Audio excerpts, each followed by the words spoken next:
Μέρος δεύτερο αφήγησης για τον στιγματισμό των αρχαίων θρακών. Αφηγητής Γεώργιος Καβελίδης. Σε αυτό το σημείο θα αναφερθώ σε διάφορα ευρήματα που έχει βρει η αρχαιολογία, αλλά και στη βιβλιογραφία ξένων ιστορικών και επιστημόνων όπου αναφέρονται σε αυτό το θέμα. Ένας από αυτούς είναι ο Στάνλεϊ Κάσον, αναγνωρίζοντας τη μορφή του τατουάζ της θράσας ομοιότης με ένα χάλκινο ειδόλιο αλόγου από τον Άγιο Παντελεήμονα Πατέλη στη λίμνη του Οστρόβου της γεωμετρικής περίοδου.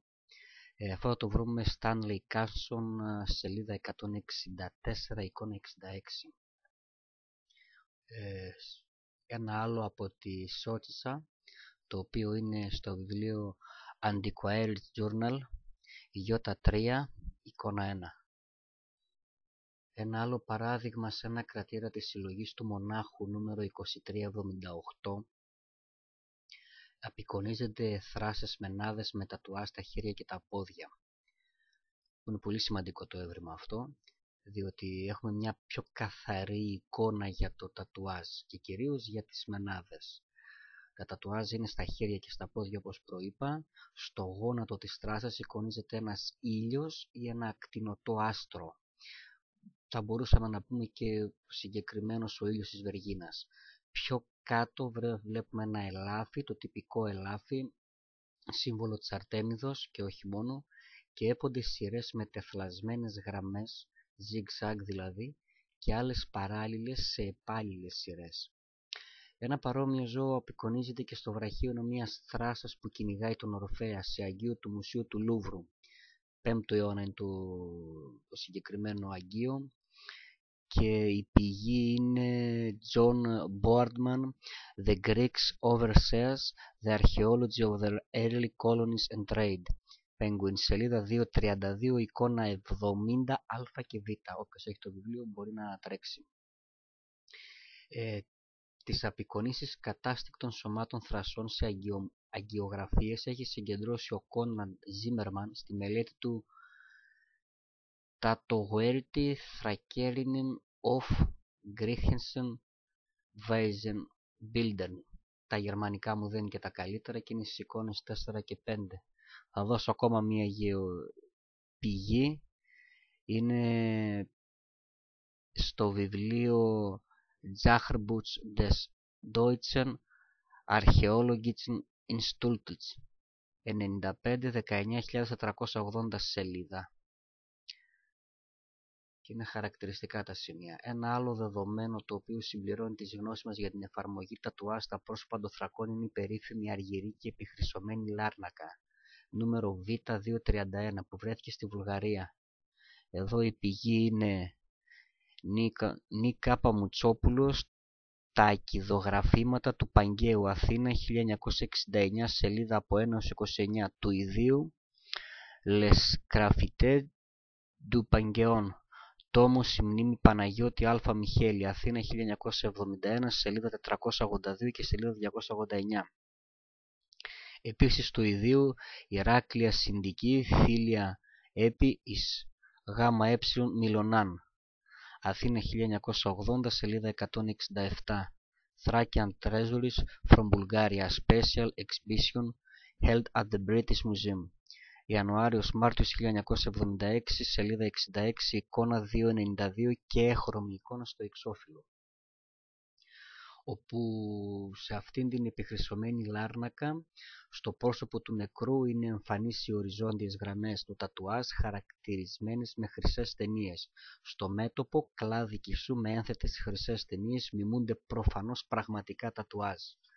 Το κακό είναι ότι δεν έχουμε βρει προς το παρόν θρακικές μούμιες, όπως έχουμε βρει σκιθικές μούμιες.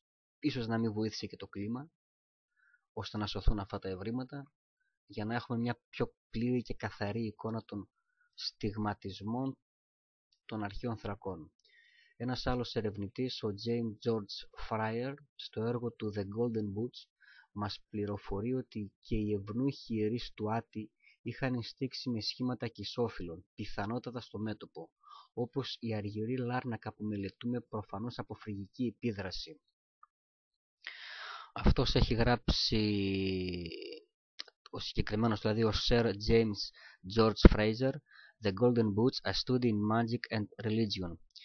Abridged Edition London, σελίδα 464, και του ιδίου The Golden Boots, Part 4, Volume 1 and 1960, σελίδα 278.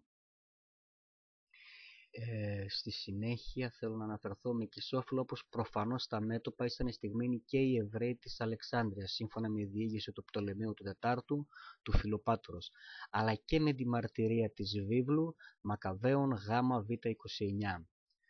Τούτους τε απογραφωμένους χαράσεστε και δε απειρός εις το σώμα παράσιμου Διονύσου Κισόφυλλου, ούς και καταχωρήσε εις την προσυνεσταλμένη αυθεντίαν.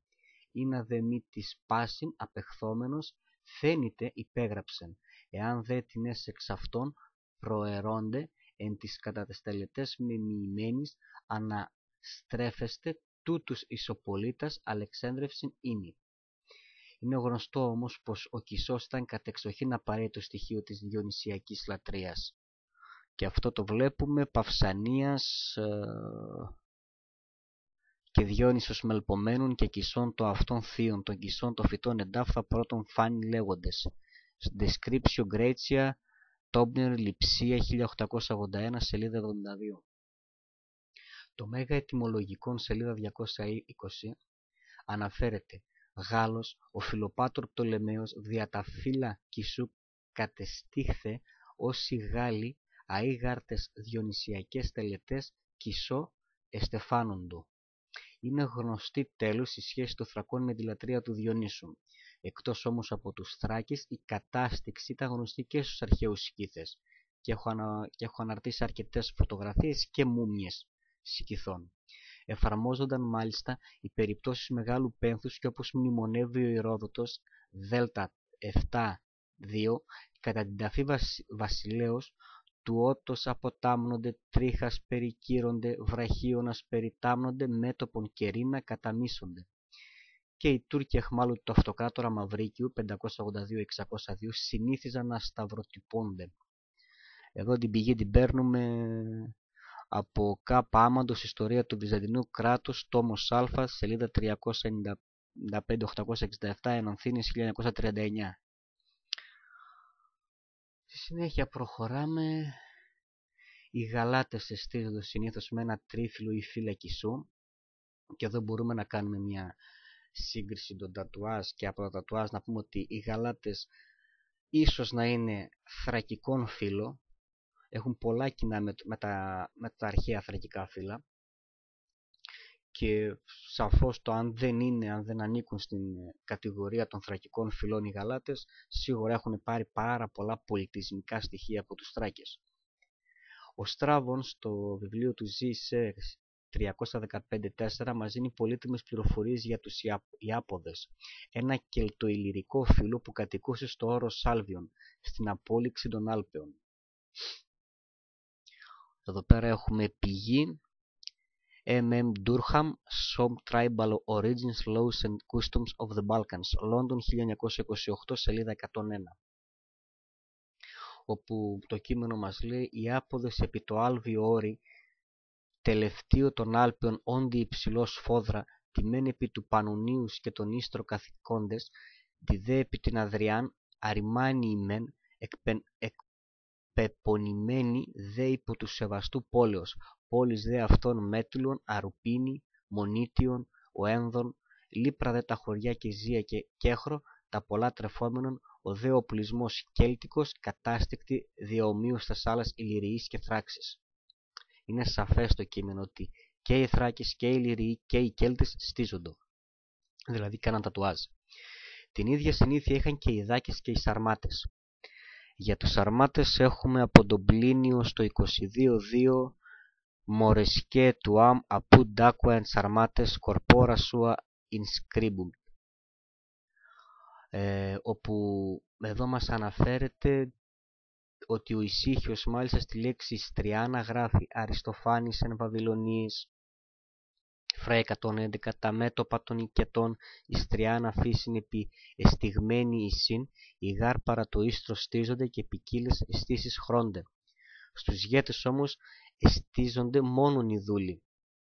Σε αυτό μας αναφέρει και ο Αρτεμίδωρος ονειροκριτικά, βιβλίο Α, κεφάλαιο 8.